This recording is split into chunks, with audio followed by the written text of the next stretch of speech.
ngày đang lo của cô bồn phải miền ấy tên này miền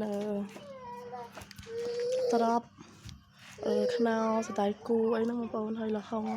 ប៉ុណ្ណឹងឯងបន្លែខ្ញុំលោកកោខ្ញុំសាប់បានហ្នឹងតែខ្ញុំអត់បានថតពេលសាប់ហើយនឹងបេះខ្ញុំបងប្អូនហើយនេះលឹកបាសបងប្អូននេះ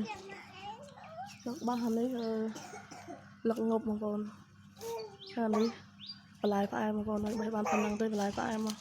ព្រោះអត់បានបេះចឹងព្រោះគេបេះអស់ហើយកូនខ្ញុំយកលេងកូនទុកឡោអានេះស្គាល់លឹកໄខបងប្អូនគាត់លឹកໄខស្លតែអានេះស្គាល់លឹកໄខត្រែកឡោអត់សូវឆ្ងាញ់បងប្អូនវារឹងរឹងចឹងហើយខ្ញុំស្លជាមួយ